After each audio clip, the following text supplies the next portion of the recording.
Hey, salut les pomplards, j'espère que vous allez bien. Alors aujourd'hui une nouvelle vidéo parce que j'ai été invité pour visiter l'usine MSA. Donc MSA, pour ceux qui ne connaissent pas, c'est ceux qui fabriquent les casques de pompiers.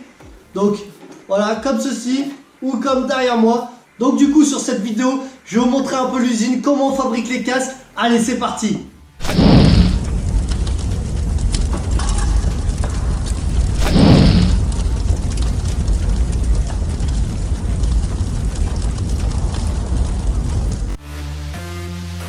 Allez, là je viens juste d'arriver à l'usine MSA, donc c'est entre Mâcon et Lyon.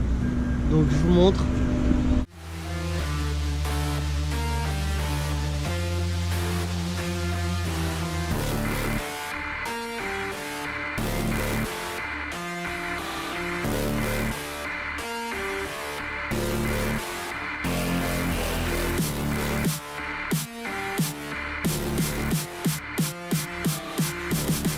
Allez, donc là on attaque la visite de l'usine MSA. Donc là c'est par les matières premières. Donc là je vais vous montrer les petites billes en fait de plastique pour fabriquer les casques. Ok. Donc juste une petite question, en fait la différence entre les deux couleurs. Donc la différence entre les deux couleurs, c'est les deux types de plastique. En fait, on va choisir le type de plastique en fonction des différents composants du casque par rapport aux performances thermiques attendues sur le casque. Donc voilà, l'histoire elle démarre vraiment là avec ces petites billes qui vont nous permettre d'injecter un casque que vous verrez par la suite. Ok, ça marche. Juste une autre petite question. MSA en fait ils font les casques de pompiers, voilà on connaît tous. Mais qu'est-ce qu'ils font d'autre aussi comme casque? Alors on va faire aussi des casques de chantier qui sont également injectés à partir de billes plastiques. On va faire des casques police, des casques militaires, des casques aéronautiques. Donc police, militaire, aéronautique, c'est des casques qui sont en composite, qui ne sont pas à base de plastique. On le verra également par la suite. Ok, ça marche. Allez, on va continuer. Donc là on a tout ce qui est stickers qu'on met sur les casques. Donc insignes, autocollants, tout ça.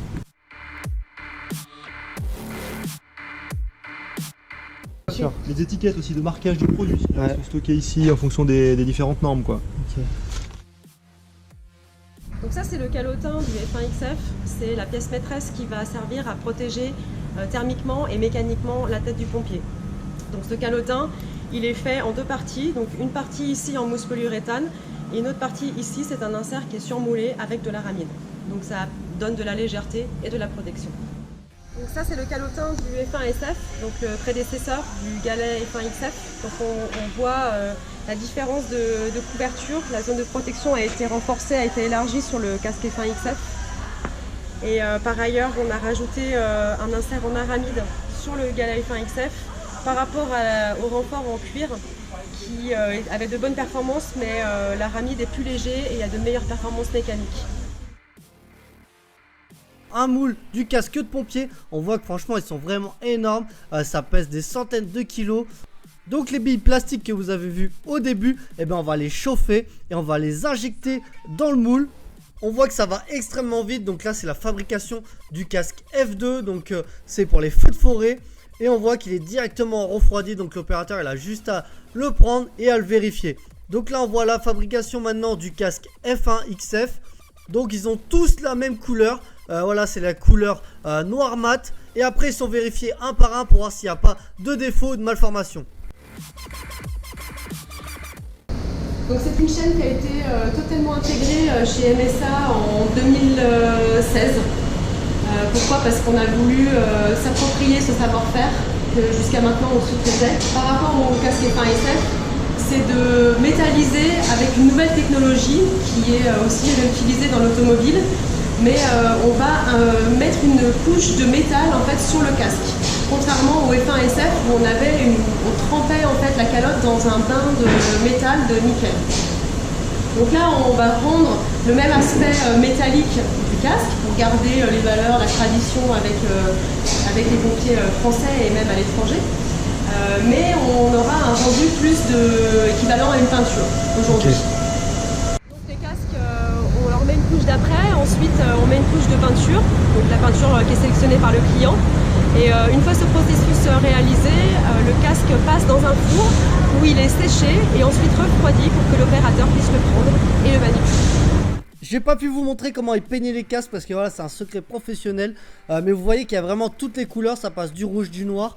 En fait, ça dépend de notre département ou de notre pays. Ils font même une nouvelle gamme de couleurs que moi je trouve vraiment intéressant, c'est le photoluminescent.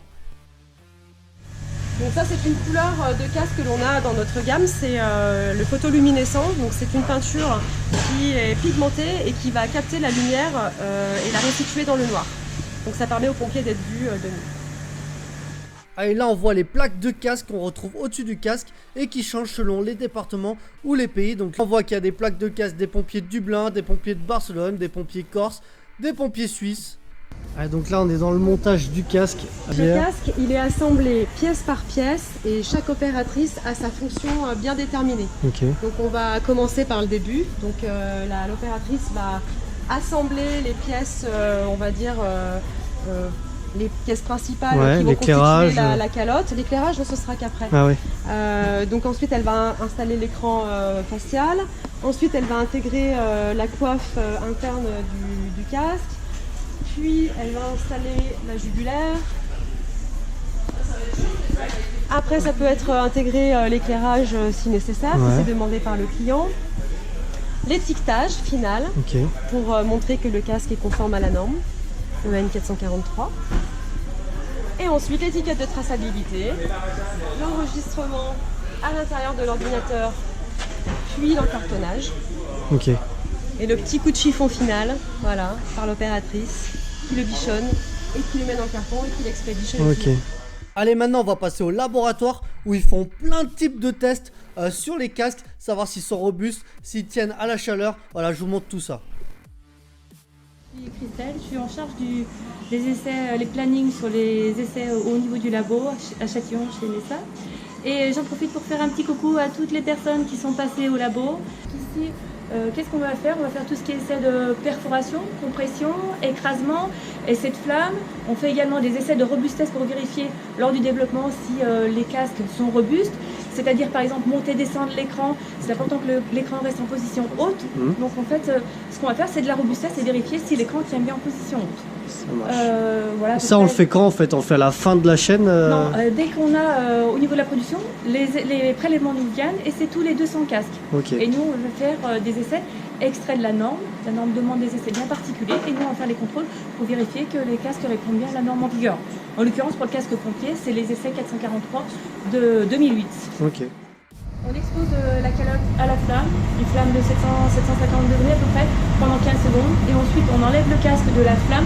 Et à ce moment-là, il ne faut pas que ça brûle pendant plus de 5 secondes.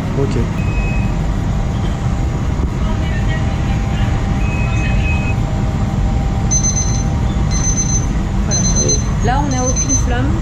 Très bon comportement du casque à la flamme, on est conscient. Chaleur radiante, donc pendant 8 minutes statiques.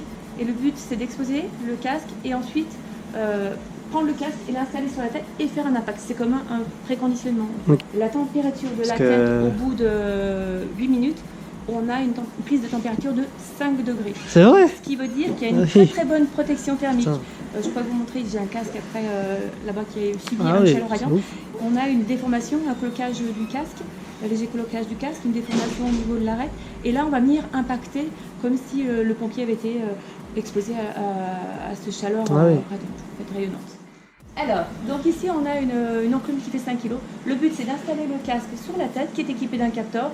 On monte l'enclume de 5 kg à 2,50 m, on fait chuter. Et le but c'est de vérifier qu'il y ait la transmission de la force à la tête qui doit être inférieure à 15 kN. Et ça on le répète 5 fois en tout sur le casque, au sommet, à l'avant, à l'arrière et sur les côtés.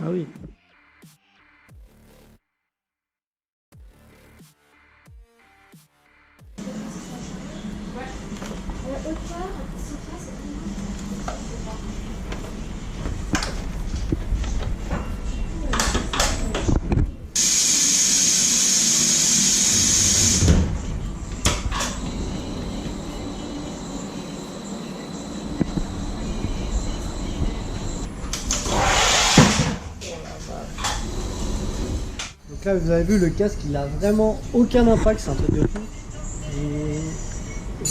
Donc c'était ici, là on voit qu'il est nickel quoi. Et après la visite de l'usine, on a eu une petite réunion avec les ingénieurs d'MSA, donc sur les nouvelles technologies, donc tout ce qui est communication. Voilà, ils m'ont montré vraiment les projets qu'ils avaient développés.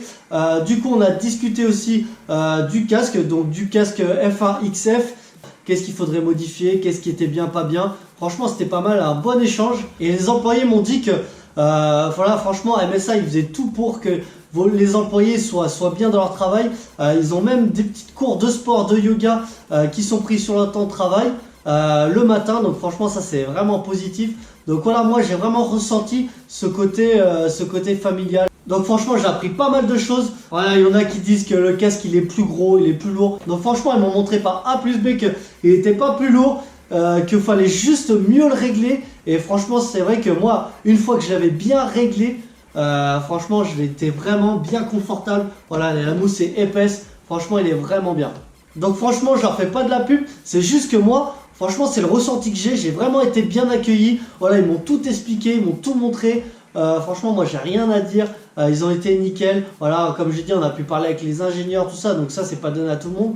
Et aussi, je voulais revenir sur le congrès national des sapeurs-pompiers qui a lieu du 26 au 29 septembre à Bourg-en-Bresse. Donc du coup, MSA, ils y seront.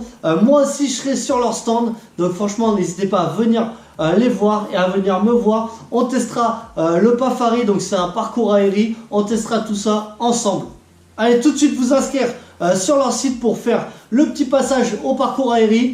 Et on n'oublie pas, si t'es pas mort, envoie plus fort.